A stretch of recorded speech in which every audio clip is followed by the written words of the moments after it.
I was a good candidate for it because my theater is so much about like dark female psychology, and my whole TV career has been procedurals.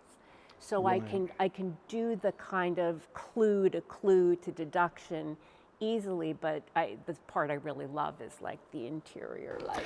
For the novices in the audience, can you explain procedural? Procedural, well, that may be an American term for, like I did a lot of the Law and Order shows, the shows that, you know, present a crime and solve a crime in an hour or 42 minutes.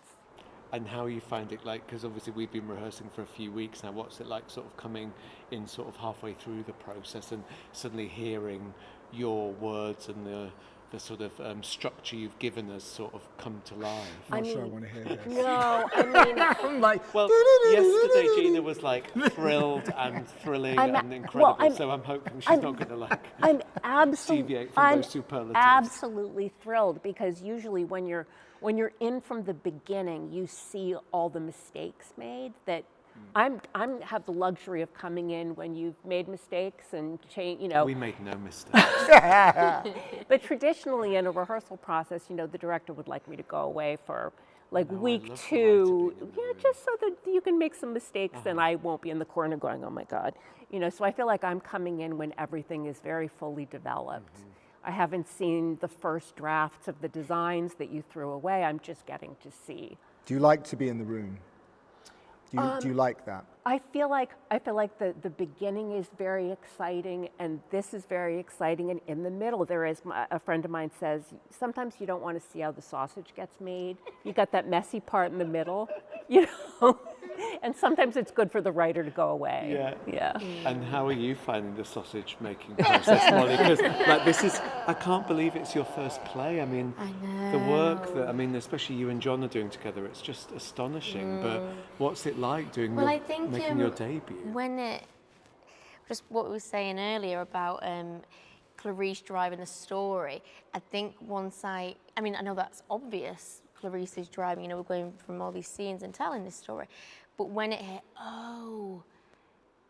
this is priority for this character. You have moments and you think, but I want to do that there, but it doesn't help drive the story, so you have to let it go. And I think when I understood that, probably start of week 2, I thought, got it. I think if you're lucky, things come along at the right time. And somebody asked me this the other day, what do you have in common with Hannibal Lecter? And I was like, let me think about that. But actually, when I thought about it, the sort of hideous murder aside, he is a man, in my mind, of a similar age to me. He likes classical music, he loves art, he is traveled, he likes great wine, he loves food, he likes conversation. He's in, and once I started thinking about those types of things, that type of man, I was like, well, I know that person. I know who that is. And so that's, I think, what you have to do. And I think that's all you can do with roles like this. If you start thinking about, the zeitgeist of it all and the iconic images of it all, I don't think you'd be able to push it forward. No, you wouldn't be able to begin. You've got to look within yourself, find something that you and that person share. And I think that's that's a line from our play that I say to you, but it's so true. You've got to find that commonality in that character, and I think if you can manage to find that, then it naturally becomes very truthful. Yeah. What I found so fascinating about the process, there are sort of two things. One is I thought when I was storyboarding it that it was about looking for the scare moments, looking for the sort of traditional moments where we're going to really thrill the audience. And we've got a few of those, and so we're going to sort of deliver that and we tick that box. But it's just how sort of satisfying and nourishing the play is, and how interesting I think we're finding delving into the world of these characters and really getting under the skin of them, pardon the pun, and I know an audience is going to really enjoy that journey, and actually all of your amazing TV writing, actually this really dynamic, fast-moving story, which is actually about a woman trying to not only silence the demons in her own mind, but catch the killer. But then I think what I'm finding most interesting in rehearsals is like the two killers in the room, like really, and I don't want this to sound wrong in any way, but really empathizing with a lot of elements of their psychology. So there was that beautiful scene we were doing between the two of you this morning where you were saying, look, I've been in here for 7 years. I just want a window. I just want some freedom.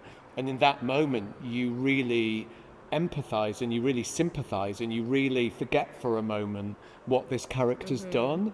And I think that's really interesting as well in sort of the writing of it and the humanization of these people, that we're not sort of presenting certainly Lecter or Buffalo Bill as these sort of monsters, you know, who are sort of lurking around in the shadows. We're really sort of Shakespearean. You're going, here are these very four-dimensional characters who have the most hideous flaws, but actually what we're really finding, which I think is so interesting and satisfying and complex, is the humanity. And that's really disarming me and really interesting, I find, because you go home each day thinking, gosh, what does that say about me, that I'm really connecting here and really understanding the complexity of these humans. And I think that's the joy of theatre, isn't it, that we're able to come into a space like this and really think about the darkest side of the human condition without enacting it ourselves. And that's one of the great things about coming together in the theatre, I guess. In terms of finding your way into that character, I think, you know, Lecter finds most people stupid and tedious, and something else I share in common with him. Well, no, but it's like, I feel like I have that a little bit, like I'm getting bored, you're not very smart. Yeah, moving on. And then like he meets Clarice, and he's kind of like, you're extraordinary. I really would like to spend some time with you. And it's funny, my daughter is 14, so she isn't really old enough. So I've been sort of paraphrasing for her. And she watched some of rehearsals and she was like, is that a love story? And I was like, it is a bit. And she said, with the killer?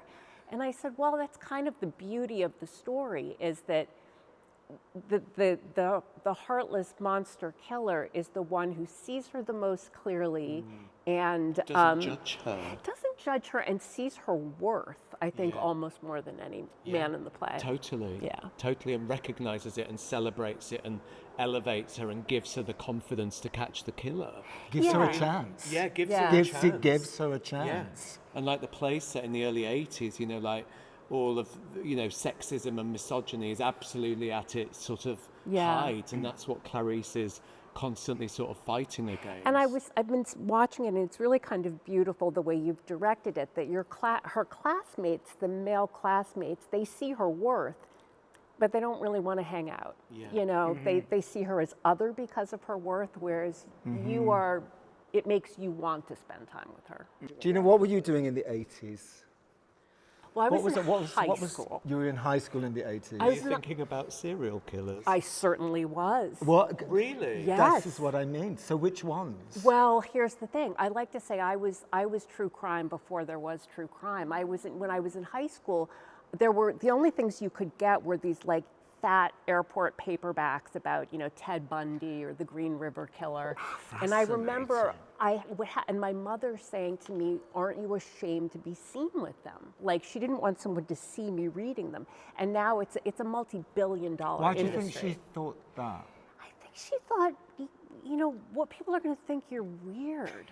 Like, you know, and I was kind of the only one. My girlfriends were reading Danielle Steele. They were reading romances, and you know, and I had these big fat murder books. And it was considered strange at the time, but now it's big business, you know, true crime. So I think for me, the brilliant thing about working with young Mollie here is that we're both from the same neck of the woods. Yeah. We're both from Manchester, and as soon as I met her, that was the one thing that I warmed to straight away. And I know you shouldn't be like that, really, but you know, we're both northern gals. Yep.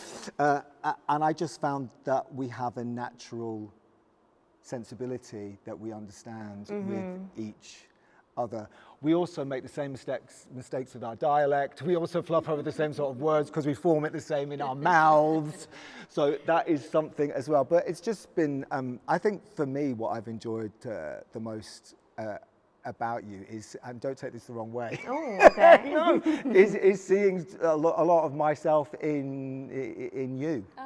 Do you know what I mean? Because of our backgrounds, because Yeah. of our history, because you've made this leap from the telly to the other side. And that's when I was asking you before about how you felt about moving off the telly box, you know, onto the stage. But that's what I've enjoyed the most Love that. about you, because I feel like I already know you, because I think most Northerners do. You know, when we meet each other, you know, you're all right, love, you know, we know each other. There's that natural synergy with us. And that's the thing that I've enjoyed the most. But I think playing the scenes, I was slightly concerned when we turned up and there was that Perspex box. You know, because I thought maybe we weren't going to do that. Well, I wasn't sure what we were going to do. And sort of the first time I was in the box, I suddenly became incredibly aware of what that does, the barrier that puts It up. really does. The frustration of it, the trying to make yourself heard through it. And also in the medium that we're playing in, I suddenly had a slight panic of, okay, so I'm in this box, now I've got to I've not just got to connect with you, I've got to connect with you. And I suddenly felt, but that's it only in our own head. It's only in my own head, because in actual fact, it's a Perspex box. You know, you can see me quite clearly, but it was interesting to feel how that made me feel, how that made me feel so restricted, so confined, so shut out, even though I can see fully out, but yet I'm still trapped inside. I've not done any kind of play since I was at drama school, whatever, and I'm, you know, side on facing you, and I'm thinking, the audience can't see me. Hello, hello. and I am quite physical in the way I do things, and I'm here, and you know, there is the freedom to do all of that, and that's what we have been doing. But I think when I let that go, and I was like, you know, what are my objectives? Why am I here? Like, what are we doing?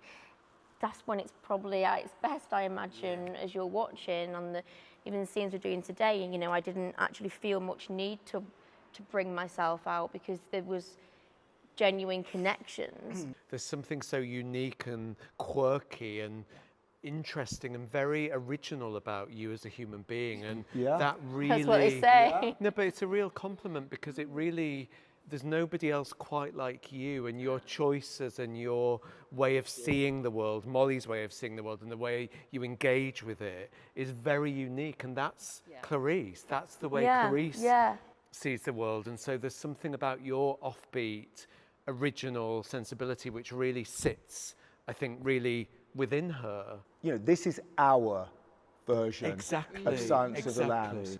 It's our monster, you know, and we are finding our own language in the room, you know, with your brilliant writing and your brilliant direction. And this is what I want people to know about this piece. Please don't come here and think that we are going to recreate something that somebody else has seen, because that is not what we are doing. This is very much its own piece and its own story, and we are going to tell it our way. Exactly. You know. And it's so exciting. Can I just toast to that, please? Yes, can I just toast? But you know what I mean? It's true, right? You know, we can't recreate, so, you know, it's not about that. This is about us finding our voice within it, us making sense of these characters and this story, and telling it our way. And then the cell, I think I found the cell really disturbing. I was like, oh my goodness, what are we doing? Like, because as a director, you want to have no barrier between the writing, the actor, and the audience. Like, I always see it as my sort of golden triangle: the artist, the writer, the actor, and the audience, and that being a really strong physical structure, the triangle, and nothing gets in the way of that. Like, you don't want to show your hand as a director, but the minute you have somebody even behind a Perspex screen, there's a barrier. Yeah. And so what are the techniques that we're finding with our staging, with the way we're going to light it, the use of sound, the way we're subtly shifting how the cube sits in the space, all of those things, and like you say, the tension it creates to enable you principally to connect to the audience, and also you not to feel like you're sort of in this weird, like, you know, talking to the TARDIS for like half of Act One. But I love it now. Yeah, I do. can't do. can't imagine Yeah. doing it any Yeah. other way. And those rehearsals last week where suddenly you're out, you're in Memphis, and then you escape. And it was so exciting, like John's out the cube, like John's in the rehearsal room, John's walking around the space. We were all like so excited.